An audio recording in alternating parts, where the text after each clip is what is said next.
illa liya'budullaha mukhlishina lahuddin hunafa'a, dan tidak mereka diperintahkan supaya mereka mengabdi kepada Allah dengan tulus dan ikhlas dan beragama untuk Tuhan semata-mata. Nah, jadi kalau kita mau diridai oleh Allah dalam menuntut ilmu agama, luruskan niat dalam mencari ilmu. Artinya mencari ilmu ini untuk bekal menuju akhirat.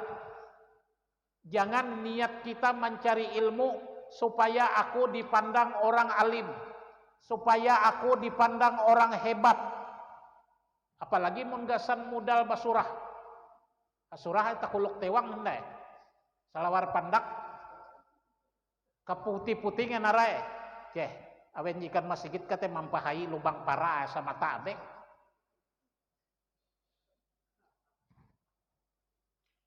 Nah, panderan nang macam itu nang paling menyesatkan, nang paling berbahaya. Panderan tasawuf padahal tarawuf gawi teh. Karena tasawuf, ta itu artinya takwa, sat itu sabar, waw itu wara, pa itu pana. Takwa artinya hati-hati di dalam hidup. Mempelajari ilmu agama hati-hati, beribadat hati-hati, bapander hati-hati, bapikir hati-hati. Apapun kelakuan kita, orang yang bertakwa itu harus hati-hati di dalam hidup. Sabar. Ini pander tasawuf tapi hidup kada sabar. Sabar itu banyak faktor dan banyak aspeknya, terutama sabar dalam menuntut ilmu. 2, sabar dalam melakukan ketaatan. 3, sabar dalam menghindari maksiat. 4, sabar dalam menggunakan nikmat Allah. Karena nikmat Allah yang kita miliki ini 2 aja. Apakah jalan kebaikan atau jalan keburukan. Contoh, kita berisi mobil. Kalau mobil itu dibawa ke pengajian, berarti mobil itu hakikatnya sudah kita kirim ke surga. Tapi kalau mobil itu dibawa ke simpang Muara Untu, udah tahu lah apa yang terjadi di situ.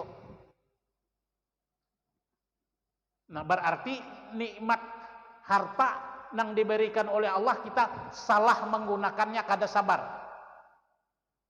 Jadi wara. Wara itu artinya apik.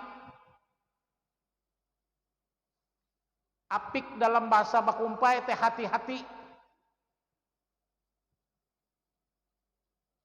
Ayun uluh, ayun arep, gitu aja apik. Ini bab pander tasawuf, salah dari pengertian tasawuf. Manabas pahumaan, ingitar, patuk ayun uluh, pander tasawuf. Nah, jadi pengertian tasawuf itu artinya wara itu apik. Macam-macam apik dengan duit, apik dengan ilmu, apik dengan harta, apik dengan jabatan. Kayak apa nang apik lawan jabatan? Bujur-bujur kita menggunakan jabatan itu di jalan Allah dalam hal kebaikan. Jangan salah menggunakan. Itu artinya orang kada apik lawan jabatan. Huruf tasawuf yang terakhir pa. Pa itu artinya pana. Pana itu artinya lenyap. Lenyap itu artinya kadada merasa diri kita nang hebat, kadada merasa diri kita nang bakuasa. Semuanya aku ini dapat bapander, aku dapat bagarak, itu semata-mata karena kudrat dan iradat Allah. Jadi buliki lawan Tuhan, kadada lagi merasa diri nang hebat. Itu ngarannya orang pana tenggelam dalam sifat ketuhanan. Kalau membahas itu agak ngalih sedikit. Kembali kepada sifat 7 konsep tauhid yang kita pelajari selama ini. Diulangi sedikit. Sifat kudrat, iradat, ilmu, hayat, sama, basar, kalam. Itu dalam sifat 20 disebutkan sifat maknawiyah. Artinya ujar Tuhan, sifat itu ampunku kutitipakan lawan Tuhan ikam. Nah, kalau kita merasa itu titipan Allah, apa yang kita banggakan pada diri kita? Tidak ada yang kita banggakan, semuanya dikembalikan kepada Allah. Inilah hakikatnya, inna lillahi wa inna ilaihi raji'un. Aku ini berasal daripada Allah dan kembali kepada Allah. Mulai wayah ini kita mengembalikan sifat Tuhan itu. Jangan merasa diri kita nang hebat, jangan merasa diri kita nang berkuasa. Aku dapat berbuat ini karena aku dititipkan sifat itu oleh Allah. Nah, makanya orang yang dalam makam tasawuf yang bersifat fana itu, bila inya tatamu orawan orang tua, inya memandang orang tua ini lebih hebat ibadahnya daripada aku, lebih besar ilmunya daripada aku ini kada apa-apa. Orang yang hidupnya fana, bila tatamu orang susah, wayah ini ikam susah, isok kalau tak sepak intan, sugih mengajut. Tidak ada susahnya Tuhan kalau ingin memberi rezeki kepada seseorang.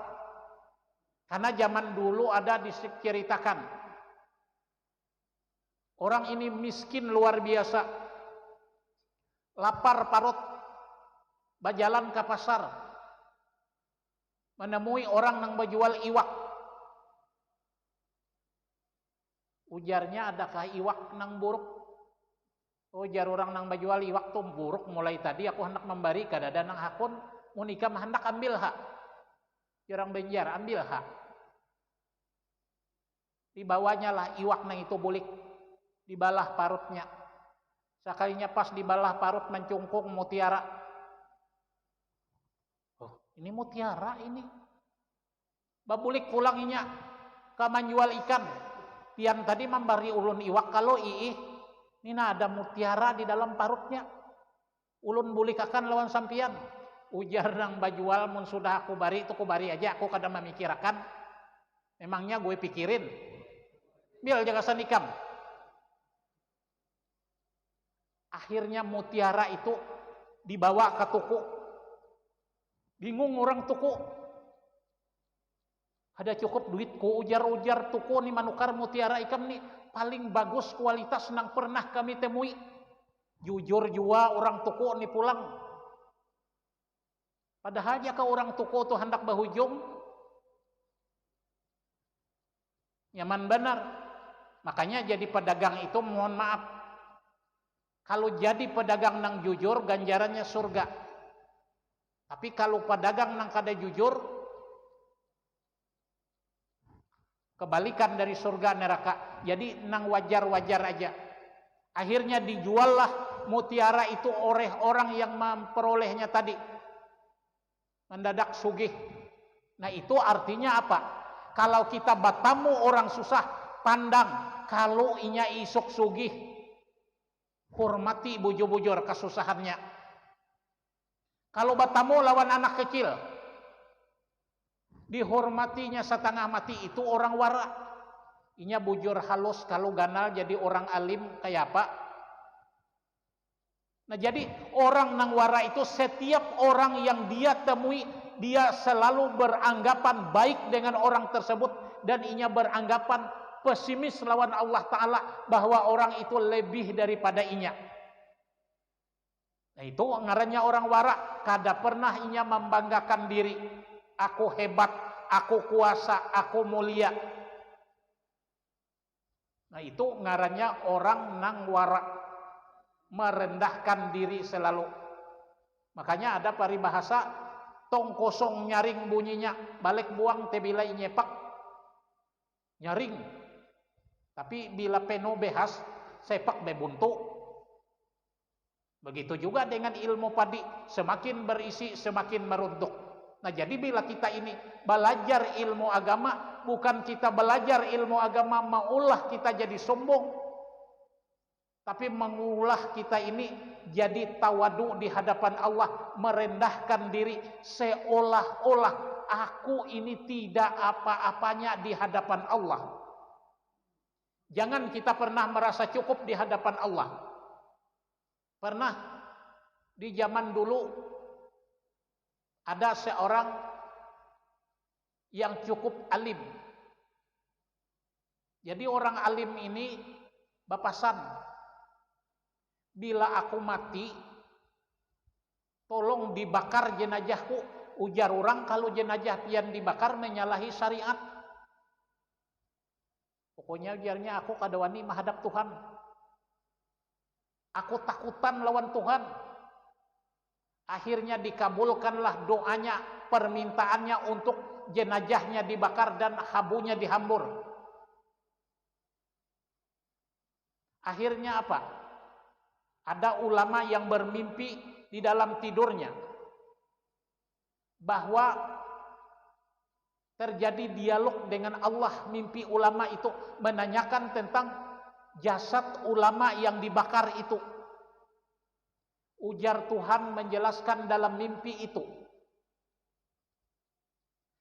karena rasa takutnya itulah yang aku hargai oleh Tuhan. Karena takut ia menghadap Allah. Nah, karena takutnya itulah nang aku hargai dan aku beri dia kenikmatan daripada surga, cerita di dalam mimpi itu. Nah, jadi dalam menghadap Allah jangan kita seolah-olah merasa banyak amal, banyak ketaatan. Pandang diri kita ini dalam menghadap Allah banyak maksiat daripada kebaikan. Nah, cuman yang kita cari apa? Salah satu lewat pintu duduk di majelis ilmu pengetahuan semacam ini, menggapai keridaan Allah semata-mata. Karena kalau ibadat kita itu dinilai dengan satu biji bulu mata nikmat Allah yang diberikan oleh Tuhan lawan kita, tidak mampu amal ibadah kita itu kalau dibayar dengan nikmat yang diberikan oleh Allah kepada kita.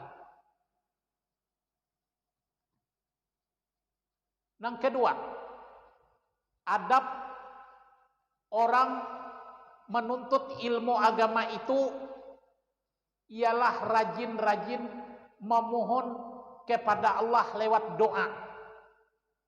Misal, ada doa yang diajarkan, Allahumma alhimni rusdi wa kini sarrama nafsi wa kini sarra nafsi.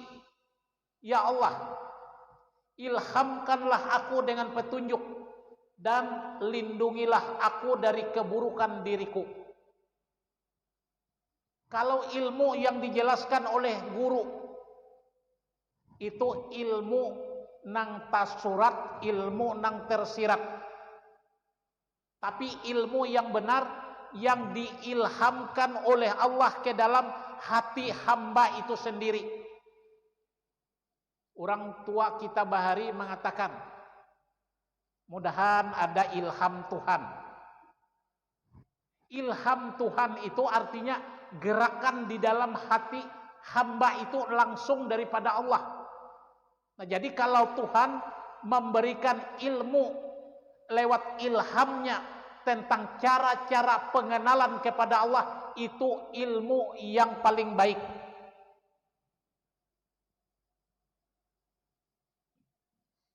Makanya di dalam Al-Quran ada salah satu doa yang diajarkan oleh Allah.